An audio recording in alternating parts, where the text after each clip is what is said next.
অনেকগুলো বিষয় জড়িত। বর্তমানে ভারতেও ভিসা না হওয়ার পিছনে অনেক অনেক কারণ জড়িত, কিন্তু সর্বকারণের ঊর্ধ্বে আমাদের মেডিকেল ভিসা খুবই প্রয়োজন হয়। তো আজকে সেই মেডিকেল ভিসার বিষয়ে কিছু কথা বলবো। মেডিকেল ভিসার ক্ষেত্রে ভারতীয় ভিসা সেন্টার একদম জনশূন্য বললেই চলে। খুব একটা মানুষ দেখতেই পাওয়া যাচ্ছে না। আমি সকাল সকাল চলে আসছি আজকে ভারতীয় মেডিকেল ভিসার জন্য জমা দিতে।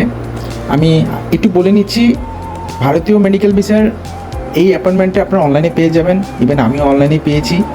তবে এর মধ্যে জাদুকরি কিছু নেই, হয়তো কারো কারো হচ্ছে, কারো কারো হচ্ছে না। তো যাই হোক, ভাগ্যগুণ আমি পেয়ে গেছি।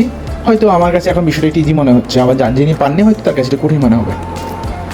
আজকে সেই অ্যাপয়েন্টমেন্টটা পেয়েই চলে আসলাম ভারতীয় ভিসা সেন্টারে। এসে দেখি একদম জনশূন্য, কোনো মানুষজন নেই। মনে হচ্ছে ঘন্টায় মানুষ 20 জনও এন্ট্রি নিচ্ছে না। যাই হোক, সেই হিসেবে আজকে ভিতরটায় আসা এবং পরিস্থিতি চারিদিক দেখে মনে হলো যেখানে আগে এই ফ্লোরটা ক্রস করে আসতেই ঘন্টাখানেক সময় লাগতো, আর সেখানে কয়েক মিনিটই এখন চলে আসা যাচ্ছে।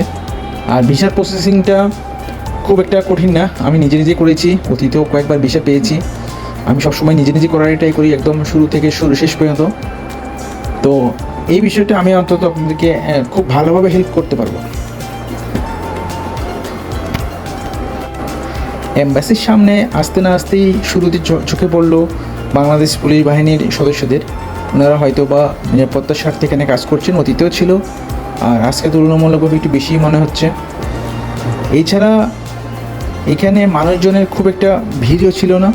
খুব নিরিবিলিভাবে 5-7 মিনিটের মধ্যেই আমার জমার কাজ শেষ হয়ে যায়, এবং জমার কাজটা শেষ হয়েই আমি চট করে বের হওয়ার ট্রাই করি, এবং সেভাবেই বের হয়েও যাচ্ছি। কিন্তু আপনাদেরকে যে কথাটা একদম বলার জন্য আমার আজকে ভিডিও তৈরি করা, সেটা হচ্ছে আপনারা অ্যাপয়েন্টমেন্টের জন্য নিজেরাই ট্রাই করুন। ঠিক সকাল 10টায় বসুন। আগে আপনার web file number, mobile number, email address, আপনার পেমেন্ট মেথডগুলো অবশ্যই খুব যত্ন সহকারে আগেই লিখে রাখবেন। দেন ঠিক 10টা বাজার সময় থেকে শুরু করবেন। আশা করি আপনি পেয়ে যাবেন। এটা আমার দৃঢ় বিশ্বাস, আমি পেয়েছি, আপনিও পাবেন। কয়েকটা পেমেন্ট মেথডের মধ্যে, যেমন বিকাশ, রকেট ছাড়াও আপনারা নেট ব্যাঙ্কিং অথবা কার্ডের মাধ্যমেও আপনারা পেমেন্ট করতে পারবেন। তবে এই কার্ডের পেমেন্ট করার চাইতে আমার কাছে মনে হয়েছে বিকাশ, নগদ, উপায়, এই ধরনের যে নেট ব্যাঙ্কিংগুলো আছে, এগুলো খুব ইজিতে, খুব দ্রুত পেমেন্টটা করা যায়। আপনারা অবশ্যই চাইবেন যেন আপনাদের ইন্টারনেট স্পিডটা একটু ভালো থাকে। পেমেন্টের ক্ষেত্রে ওটিপিটা খুব দ্রুত বসানোর জন্য। এছাড়া যদি আপনারা এই অ্যাপয়েন্টমেন্টের নিয়ে ডিটেলসে কোনো ভিডিও চান, কীভাবে আমি অ্যাপয়েন্টমেন্টগুলো পাচ্ছি, ওইরকম ভিডিও চাইলে আমাকে কমেন্ট বক্স লিখে দিবেন। আমি ওই রকম একটা ভিডিও তৈরি করে দিব। আর এটা আমার প্রথম ভিডিও।